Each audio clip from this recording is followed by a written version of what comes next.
Hello my Wolfpack and welcome to the finals of the RBL, at least the team builder for the finals of the RBL. I am terrified. I am feeling lots of emotions.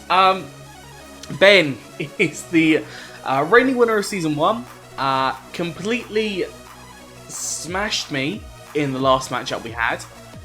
Team is just scary. You've got Colossal and Dustclops combination. You've got Dragapult in here, which is just a terrifying thing to deal with. Conk is just a problem always, because it's Conk. Especially on a Trick Room team, that's just scary. Copraja was actually more difficult to prep for than I thought it was going to be. Vaporeon is just fat and can just lift things. Cosney, you know, has its niches, but it's not too much of a concern. Drizzile, again, has its niches, but I'm not too worried about it. Dustclops is a pain in the backside. Sylveon, you know, you saw Sylveon last time. If you haven't checked it out, go check it out. But Sylveon was really destructive. It completely smashed me in, honestly, in the last match. And then Cradily. Cradily, I don't really expect to come, but it could come. But I don't think it will. So yeah, this team is terrifying. And my team, I've tried to build the best that I could. And I'm not 100% convinced that I've got the best team. I really struggled with fitting like enough Mons on here. I had like 8 or 9 Mons that I really wanted to bring. Dracozolt I wanted to bring, but I decided it wasn't good enough in this matchup. I wanted to bring Arcanine. Excuse me. I wanted to bring Arcanine, but Arcanine again, like Dragalge just beat it out, and literally just beat it out on my mind. And then a couple of other members of the team was just like, do I bring it, don't I bring it? I almost didn't bring Porygon 2, but then I was like, I need Porygon 2. So yeah, this team, not convinced is the best possible team that I've got, but, you know, we're going to try our best. We're going to try our best, and we have got Berserker with an Ockerberry here. Obviously, Colossal gets Fire-type attacks, and Sylveon with Mystical Fire. Just want to cover myself with the Ockerberry there. Not much access to Ground-type moves here. There is obviously Conk with a Fighting-type move, and that can be a big problem, so I do need to keep an eye out for that. But I've got Steely Spirit to increase my Iron Head power by 1.5. I just thought that would just be a nice, because that's probably the move I'm going to click 99% of the time, and it would just completely destroy Sylveon. That's the main reason that Berserker is here. That's the main reason I picked up Berserker in the first place, was in case I got to this point. Close combat, powerful fighting type move. Obviously, Copraja doesn't like that. Conk, well, gosh, Conk is relatively okay with it. Throat Chop is there to stop the Sylveon from setting up Hyper Voices. Excuse me. Hyper Voice Throat Spray set could be really frustrating and really difficult to deal with. And then Protects just for the Protect if it's needed. And then I've gone for a really strong set, essentially. I've gone for a really hard hitting set. And that Throat Chop also hits Dustclops really hard as well, which I really like for the set. I don't really know what else to explain for Berserker. It's here just to do damage and just to deal with the Sylveon, more or less. That's that. Moving on to our second Pokemon, and now this is Alcremie. Now I don't think I brought Alcremie last time. I definitely did bring Alcremie like this. So I think it's how you say it, Alcremie or Alcrem. I'm not sure, but I say Alcremie. Leftovers. I did consider between Expert Belt and Leftovers, but I did go for Leftovers in the end. Aroma Veil. Things like Taunt are problematic. We've got Dazzling Gleam, which is just nice coverage on both Mons. Obviously, Dragapult is not going to respond very well to that. Neither is the Conkeldurr. In fact, most of the team doesn't really like taking a Dazzling Gleam. Giga Drain's there for the Vaporeon and the Drizzile. Realistically, if the Copraja comes, is a problem. I did originally have Mystical Fire on here, but I only did like 50%, so I was like, you know what, that's not worth it. I put Decorate on here in case I need it for a mon like Dracovish. Dracovish could then just like flat out sweep it. I had to Decorate on it. And then Protect as the last move. I have gone for a G-Max Alcremie here just to be able to get the recovery option and go for the Max G-Max Finale, I think it's called. But Dazzling Gleam is 99% my option there. But there is obviously the option to kind of set myself up there. And if I'm seeing any ground type attacks, you know, I've got the options to go for Max Overgrowth as well. Get a little bit of passive recovery each turn.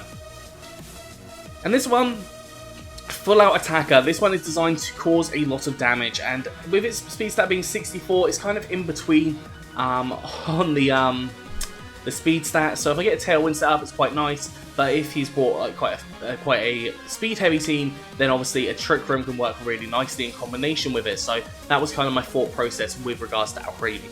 I think it should hopefully be a really good mod in this matchup, and it's going to do quite a bit, I'm hoping.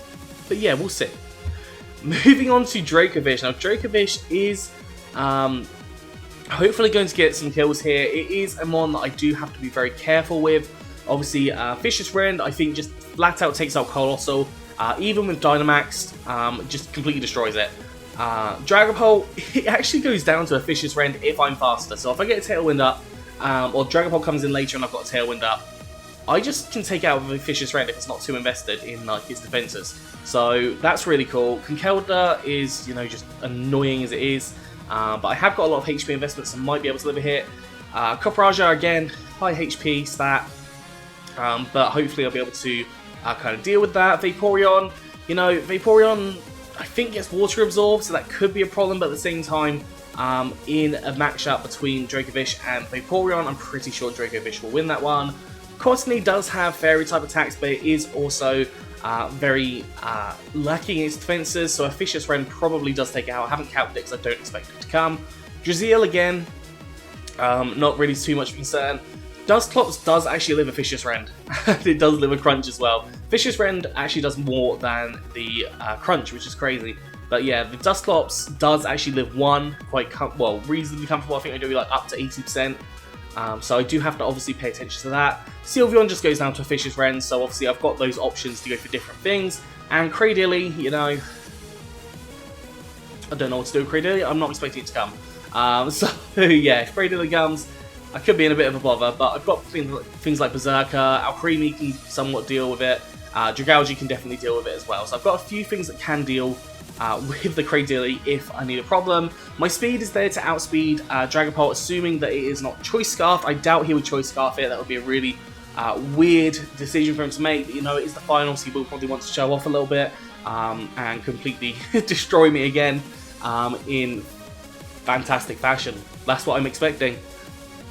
But yeah, let's move on to our fourth mon in Porygon 2. For the first time this season, and obviously the last time as well, I am running Ally Switch on Porygon 2. I thought this works really nicely in combination with potentially Dracovish, even with Alcremie if he's trying to kind of mess around with that. I can Ally Switch and potentially take a couple of hits and really kind of mess with his head. So Ally Switch is definitely going to be a good option. Trick Room to be able to set up my own Trick Room or abolish his Trick Room. It's a double whammy there, so I thought Trick Room has to be on this team. Shadow Ball is just for general coverage, and then Thunderbolt for, again, just hitting a few more Pokemon on that team. This is not designed to be able to kind of cause that much damage, but hopefully, like, we can get Trace as an option.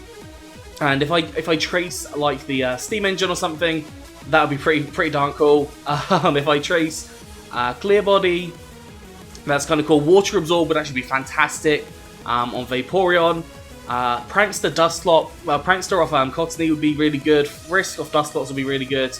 Yeah, so got a lot of really good options to trace on this one. It is going to be a little bit of a think about it and before I do it, and I did consider download, but I thought download, just with this Porygon 2 style, it's not designed to cause damage, so download just didn't seem like the right option. Obviously, if I can get Dragalge in, or Mandibuzz alongside it, I can then start putting in some work with Porygon 2, but that's not my main aim with this one. Speaking of Mandibuzz, we are going to talk about it, and honestly, I like this Mandibuzz set. This Mandibuzz set is designed, one, to outspeed the Dracovish, which outspeeds the Dragapult onto Tailwind. Maybe my idea potentially being that I could get a Tailwind set up turn 1. It's slightly faster than the Mandibuzz, so sorry, it's slightly slower than the Mandibuzz, so I then get the speed off with the Dracovish. But you know, we'll kind of play with those ideas a little bit in the match, I reckon. Taunt there for Dusclops. Dusclops is going to try and set up a Trick Room. Taunt is 100% there for that. We've got Tailwind to double our speed, which would be really nice. Fake Tears to lower the special defense, of the opposing Pokemon. Works really nicely with Porygon, Alcremie, and also Dragalge this week. And I have Air Slash. Now, a -2 Air Slash, I think, potentially takes out Conk, depending on what kind of set he's running. But that would be really cool. I have gone for some defensive investment on here to make sure that I am able to live a few hits. Obviously, I don't want Sylveon breaking through me, so I have gone the Roselia Berry here because I think Sylveon is going to be one of his main players. I definitely could see a Choice Spec Sylveon be an option here for him, but yeah, we'll see kind of as we go. Moving on to the final Pokemon. Now, this is one that I really struggled. Dragalge kind of works the best, though, from what I can fathom. I put the Haban Berry on here. Haban, I don't know. But I put that berry on, and that is designed so I can take a hit from Dragapult. Now, Dragapult with like a really powerful Dragon-type attack can actually cause me a lot of problems. The Haban Berry just reduces those problems, and I can then take out a Dragon Pulse. 99 times out of 100, I think I Dynamax with Dragalge and hope for some kind of work there. The Haban Berry was the only way I could kind of work around with Dragapult, but I kind of figured more or less a workaround with almost everything else. The only thing I'm lacking is some reliable recovery. Obviously, if I've got Dragalge just by itself and then Alcremie G-Maxed, then that does provide me with the option to heal, but I don't have any like healing option to me this week. Sludge Wave just kind of goes through most of the team. Obviously, Copperajah is a problem, but Surf, a couple of Surfs would be really problematic for that. And Dynamaxing, obviously setting up the rain with the Dracofish to come in later on is definitely a really good option. Sludge Wave, as I said, Maxus can get up to +1, and then my ally can go to +1, so if I have like Mandibuzz with it, it goes up to +1. Its Air Slash actually starts doing some more damage, which is really nice. But yeah, I'm hoping that I can get some kind of combination up there, and I think Dragalge is definitely going to put in a lot of work this week. He obviously doesn't have a Psychic type. I'm just double checking his team. He doesn't have a Psychic type or a Ground type, and obviously they are the main problems for Dragalge other than the one that I've already isolated with Dragapult. So, you know, hopefully when Dynamax, this is going to be a really good option. What is he going to bring? I have no clue. Colossal Dragapult and Dusclops are 100%. I would say Conk and Sylveon are also very likely, and the last slot could literally be anything. I partly expect Vaporeon because Vaporeon is, you know, very bulky. Copperajah to deal with the Alcremie definitely would be a really good option there. Even Drizzile, I can see Cosney doing some stuff. I don't see the Cradilla coming, but it could also come, so you know, we will work it out as we go, and I'll see what I kind of want to do in the match, and hopefully, you know, we can pull off at least one win. I'm not the most confident, but that being said, we have got to this point. I am going to try my hardest, and I'm going to really have a go of it. But yeah, that's going to be all for today, so I hope you've enjoyed this. Please do like, subscribe, and comment. Let me know what you think down in the comment section below. Anyways, I'm out of here, so have a good one, and I'll see you soon.